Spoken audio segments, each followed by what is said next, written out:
So, all right, main themes in the book of Judges. The need for a king.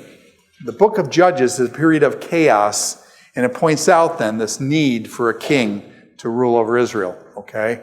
And so Judges is basically pointing out this need. With the Judges, there's chaos, and there's need for harmony in the whole picture. The major theme is everybody did that which is right in their own eyes, and so it is chaos. Everybody's doing their own thing. And so, yeah, kind of sounds familiar, doesn't it? Everybody does that which is right in their own eyes, you know?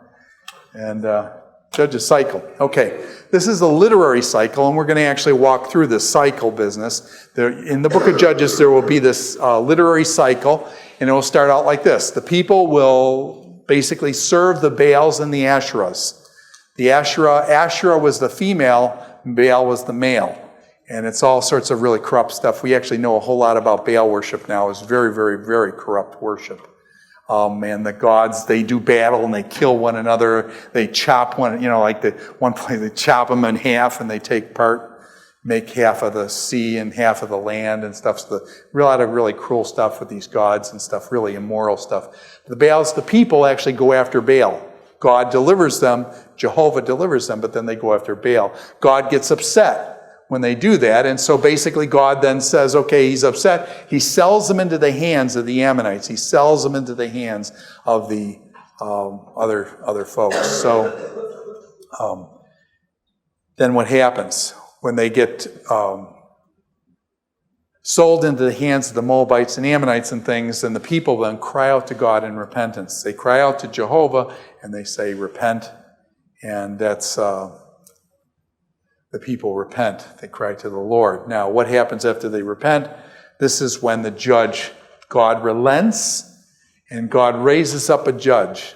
God raises up a judge, and this is when the judge gets involved. The people repent, and then the judge is raised up. And then what happens? The judge is victorious, and the judge is given rest for X number of years, for 40 years, for 20 years, for 80 years. There's rest, there's peace, there's harmony. While that judge, God blesses, they've defeated their enemies. They defeated their enemies, and now they have a time of peace. Now, this is the Judges cycle. And after having read Judges, do you remember this kind of cycle going on in Judges? Now, we want to do Ehud for our mini cycle. And Ehud is a very special guy. Ehud's going to be our first judge we'll look at and stuff. And this will be a mini cycle. We'll be able to see the whole cycle in just less than a chapter here. In chapter 3, verse 12, it says, once again the Israelites did evil in the eyes of the Lord. And because they did this evil, the Lord gave Eglon, king of Moab, power over Israel. So Israel did evil in the eyes of the Lord. What was the retribution? The retribution was God sold them into the hands of Eglon, king of Moab.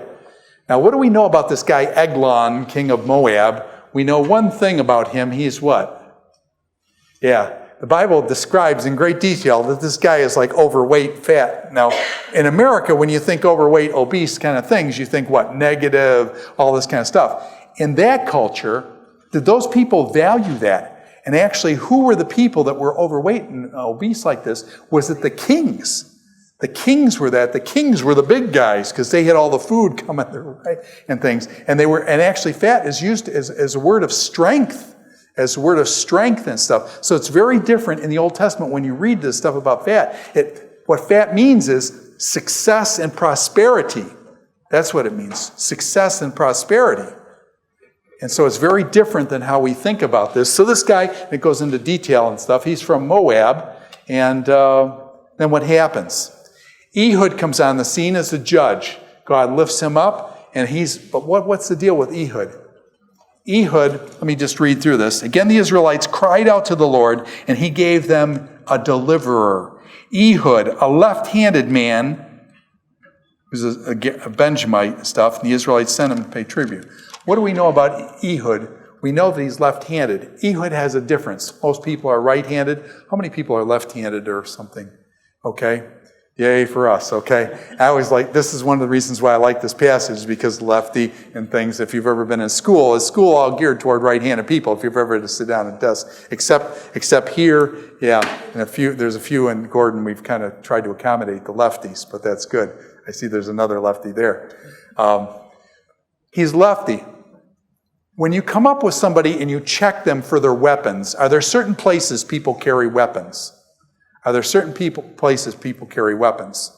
And till this day, if you were checking weapons, where would you check? Here, and things. Okay, you check for weapons. There's certain places you look. Now, most people are right-handed, so if they're right-handed, where do they wear their sword? You don't wear your sword on your right leg, because if you try to pull it up this way, you're going to stab yourself, okay? You put it on your left leg and you draw it across, right? So you put it on your left leg and you draw it across like this. So when Ehud comes in, where do they check him? They look at his right leg, there's no sword there. They know the guy's clean, right? Question, has he got a 1.5-foot long dagger in on his right side? And so let me just read this and things, because it's kind of, I think it's almost meant to be humorous. Now Ehud had made a double-edged sword about 1.5 feet long. Now, by the way, is that important, about 1.5 feet long? It becomes important later on. Okay, all these little details did they tie in, which he strapped to his right thigh under his clothing, and he presented tribute to the Eglon, king of Moab, who was a very fat man. After Ehud had presented the tribute, he sent on their way the men who had carried it. And at the idols of near Gilgal, he himself turned back and said, so he goes down to where the crossing of the Jordan River, and then he turns back and he goes back to Eglon, and he says, Eglon, I get a secret message for you, O king. And the king said, quiet. And all his attendants left. Now, why would the king leave himself just with this one Israelite guy? You'd say he'd want to protect himself. Question, was the king a big guy? And he's a big guy. Is he afraid against this scrawny little, Israelite guy? He's not afraid of him. He's a big guy, okay? And so he says all his attendants go. Ehud says, I got this secret message. He says, I have a message from God for you. And as the king rose from his seat, Ehud reached with his left hand, drew the sword from his right thigh, and plunged it in king's belly, and even the handle shank after the blade, which came out his back. And Ehud did not pull the sword out. The fat closed in over it. Okay, is it kind of like too much information? It's like, okay, but do you see how all the details kind of come together, unfortunately? Then Ehud went out to the porch, and he shut the doors of the upper room behind him and locked them. And after he had gone, the servants found the doors of the upper room locked, and they said, he must be relieving himself. Now question, when the king's on the pot, do you disturb the king? No. So Ehud locks the doors, and the servants come up and say, well, the doors are locked, king must be on the pot. You don't disturb the king when he's on the pot, okay? And now, what's Ehud going to do? In the NLT, does anybody have the NLT? NLT makes an interesting translation here. Has anybody ever seen Shawshank Redemption? And Shawshank, how does the guy get out of prison? Do you remember? He goes to the wall, but then do you remember that long scene when he goes to that, the pipe? And it's the sewage pipe? Okay. It turns out that Ehud escaped through, as the NLT correctly translates it most likely, through the latrine. So basically you've got a hole. He goes down through the sewage thing and gets out through the latrine. Now whenever this story comes up, always reminds me of, I have 4 kids, and they were raised in a kind of a suburban kind of neighborhood in Indiana. And we went on a vacation up to northern Minnesota, and I'm talking really, really far up right next to the border with Canada, northern Minnesota. Now my kids had never seen these things. They were called outhouses. And my children had never, my 2 girls had never seen one. And so we're out, it's night, we pull up to the camp, we set up camp, and it's dark, okay? And now my daughter's got to go, my wife's got to go too, and so they had a double holer out away from the campground. So now, do you know girls about 6th, 7th grade and stuff? Have you ever seen them when they get the real klutzy stage where they drop stuff and they're klutzy and stuff? She was going through this klutzy stage. So she takes the flashlight out. My wife, knows what the deal is. So they go out there, and my wife bops around to the other side because, my wife knows.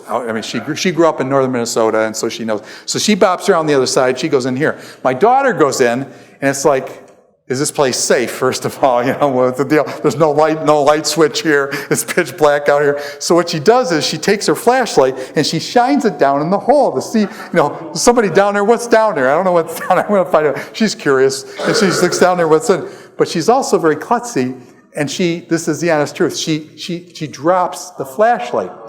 The flashlight then does its loop and sticks down. My wife then is on the other side, and all of a sudden, the flashlight light shines up, and it's like, holy cow. So my wife comes flying out, and it's like, holy cow. So my daughter comes out, it's like, so then they come back to the camp, and it's like, and now I'm the father, and they come back, and it's like, Rebecca, that's our flashlight. That's the only flashlight we have. Rebecca, we need to go back out there. You said you wouldn't do that. Yeah, I sure did. Anyway, so we marched her back out there. I said, you got to go down and get that flashlight back. It's the only one we got and stuff. And she, Dad, you're going to make me do that. She's going off, and I said, I was just joking with you. But anyways, it was pretty funny. But anyways, so go back to Ehud. Ehud goes down the chute. He goes down the chute through this stuff and out. And that's how he escapes and stuff. And so...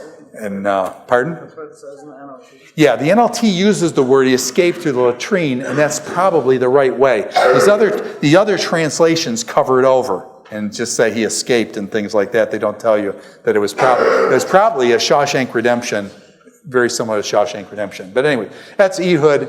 And by the way, I missed the point. One of the points that I wanted to raise is this. Ehud was left-handed. He had something that was different, something that was weird from the normal population. Question, did God use his weirdness for his glory? The fact that he was left-handed.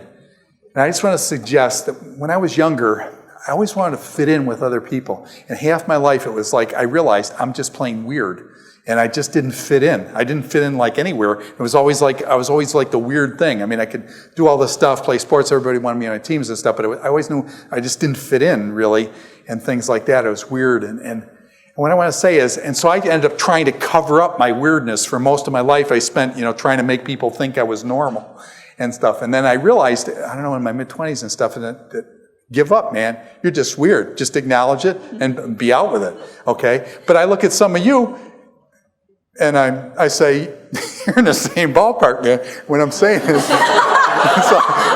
so maybe we could be weird together. But what I'm saying, what I'm trying to say is this: the thing that you think is your weirdness.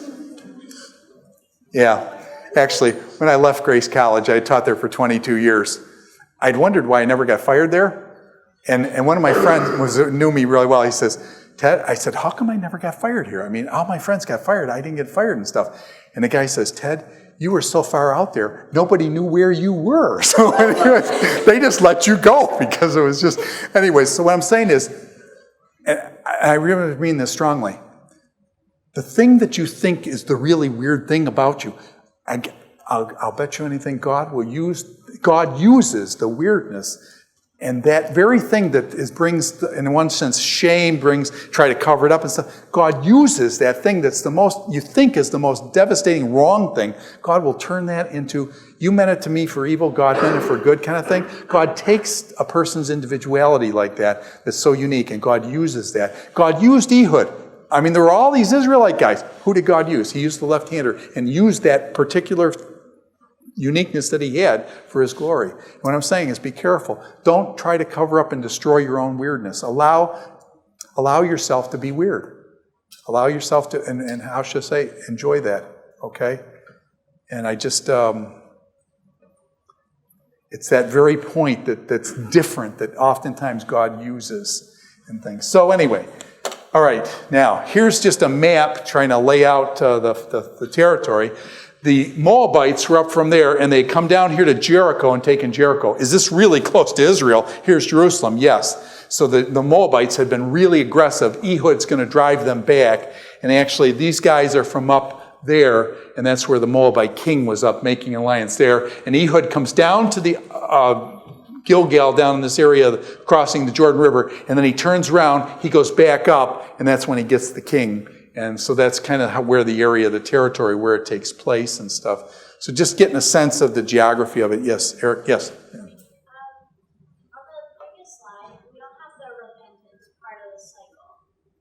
Yeah. Yeah, the people cry out to the Lord, and I forget where it's mentioned exactly here. Yeah, there it is, verse 15, the repentance there. And again, the Israelites cried out to the Lord. He gave them a deliverer. So that would be the repentance, and then God's relenting, giving him a deliverer.